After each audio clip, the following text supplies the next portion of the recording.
ሴት ጋር ያለው አቅም ለመስራትም ለማፍረስም በጣም ከባድ።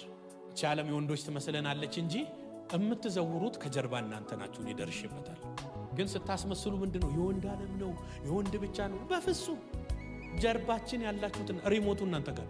ሳራ በሚገርም ሁኔታ ቤቷን የሰራች በእግዚአብሔር መንግስት ውስጥ በእስራኤል ታሪክ ውስጥ ደማቅ ታሪክ የጻፈች ሴት ናት። እግዚአብሔር ከልዕልትነት ነው ወደ ሳራ የቀየራት። ሶራ ትባል ነበር መጀመሪያ፣ ልዕልት እያሉ ነበር የሚጠሯት። ከዛ በኋላ እግዚአብሔር የአብርሃምንም የሶራንም ስም ሲቀይር አንቺ የአሕዛብ እናት ነሽ፣ ቤት ምሰሪ ነሽ ብሎ ስሟን ሳራ ብሎ ተናገረ። ሳራ የአብርሃም ሚስት ናት። አብርሃም በ75 ዓመቱ አካባቢ እግዚአብሔር መጣና እኔ ወደ ማሳይ ምድር ከአባት ቤት ከዘመዶች ከሰፈር ተለይተ እኔ ወደ ማሳይ ምድር ውጣ አለ።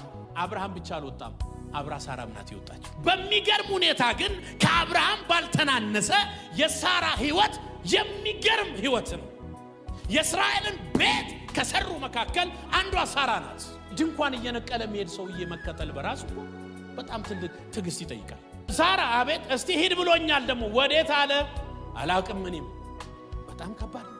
የእምነት አባቶች ከተባሉት ጋር አንዷ የተጠቀሰችው ሳራ ናት።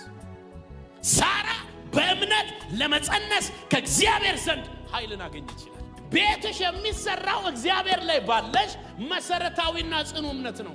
ሳራ ማይ ነበረች። የእግዚአብሔርን ቤት የእስራኤልን ቤት ከሰሩ ሴቶች መካከል ከአብርሃም ባልተናነሰ ሳራ አንዷ ናት።